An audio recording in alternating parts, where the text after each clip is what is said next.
Sean Ford was back from his travels, and he'd brought me a gift, which was a rare occurrence. I looked at the velvet box but didn't take it. Are you stunned? You don't have to be that touched by me giving you a little trinket like this, do you? He looked at me mockingly. He carelessly threw the box onto the table. My assistant, Marissa Smith, quickly picked up the box and held it before me. Why are you just sitting there, Luna? Open it and see what's inside. I couldn't be bothered to lift a finger, but I was curious to see what Sean was up to this time. I lazily opened the box to see a custom-made necklace inside. The name engraved on it wasn't mine, though. It was for Heather Shaw, a celebrity. I supposed he had better taste this time. Marissa leaned closer with a bright smile. The packaging looks so fancy. Let me see what's inside. I didn't hide the necklace, so she clearly saw Heather's name on the necklace. Her smile froze, and she parted her lips awkwardly. I still have some work to do. I waved a hand and dismissed her, looking uncaring. Sean, on the other hand, looked a little angry at my indifference. Is that how you're going to react to me kindly getting you a gift, Luna? He snarled. Man, it looked like I'd been so deeply in love with him in the past that he'd gotten the wrong idea about the current me. I was about to say something to brush him off when his phone rang that he didn't bother hiding from me to answer the call. Heather's voice rang out in the room. She said, "You took the gift meant for me and gave it to Luna, Shawnee. What should we do?" Sean faltered before starting to flirt with her. "Weren't you the one who packed my things, babe?" She giggled coquettishly. "Oh, you found me out. I did it on purpose. She won't get mad at me, will she?" Sean glanced at me before saying patiently, "This means nothing. She won't get mad even if I bring you home with me." I raised an eyebrow, thinking that he was right.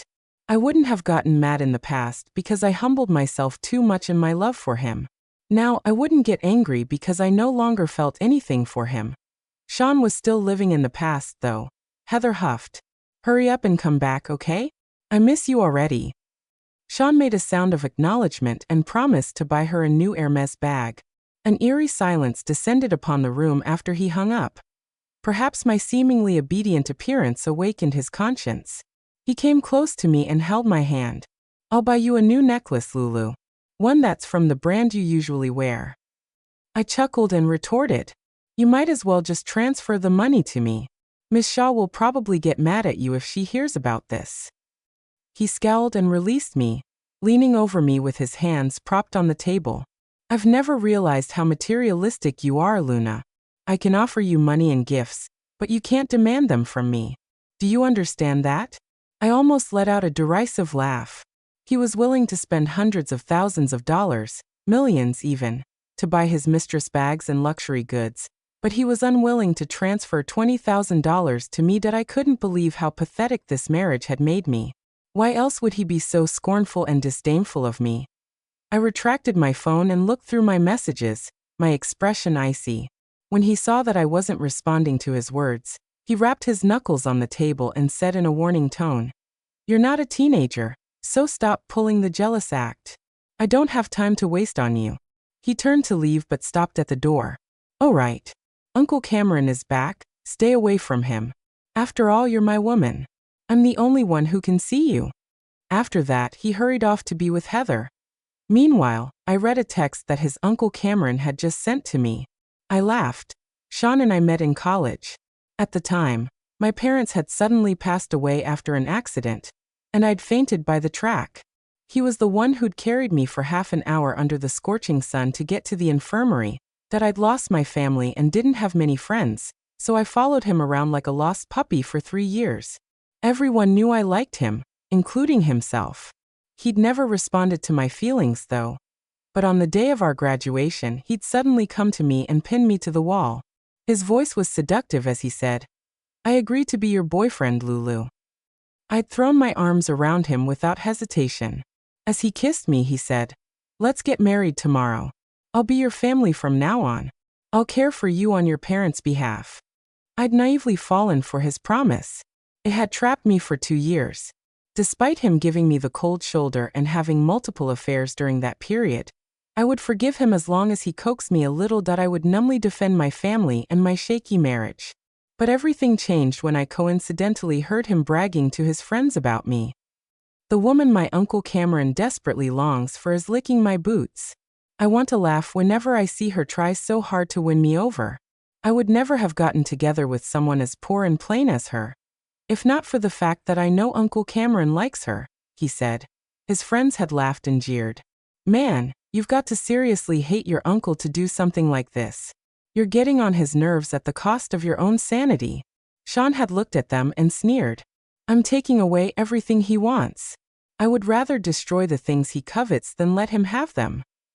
I no longer remembered the details of that day. All I knew was that I didn't cry. My heart had already been stabbed countless times over the past 2 years, and the remnants of my love for him had seeped out of the wounds, leaving me empty. That I was pulled out of my reverie when Cameron gave me a video call. He was only 4 years older than Sean. He leaned against the door leading to his lounge. From this angle, I could see a bra sticking out from underneath his pillow. It was pink, which looked particularly amorous against his black sheets. It was the color Sean hated most, yet I'd worn it when getting into Cameron's bed. I asked, "Why is my underwear in your lounge?"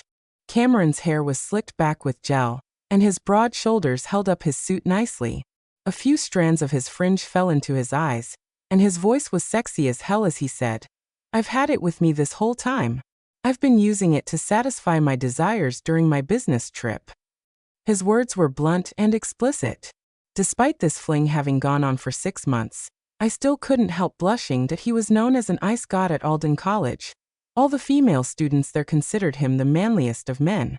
At the time, Sean was all I could see, so I'd been disdainful of their outrageous praise of Cameron. It was only after I'd ended up in bed with him that I realized he wasn't icy at all. He was most definitely manly though. "I want to kiss you. I want to see you right now." He said that he was 5 years older than me and had been doing his master's when I was a freshman. "You were interested in my shirt stays, right?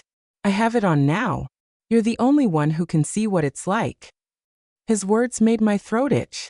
He could easily turn me on and seduce me. I went to Cameron's company, which produced films. He had made a name for himself in the entertainment industry, that I didn't hide my presence from anyone as I headed straight to his office. There was a faint smell of gardenias in the air. I'd casually mentioned that I liked the smell the last time I saw him.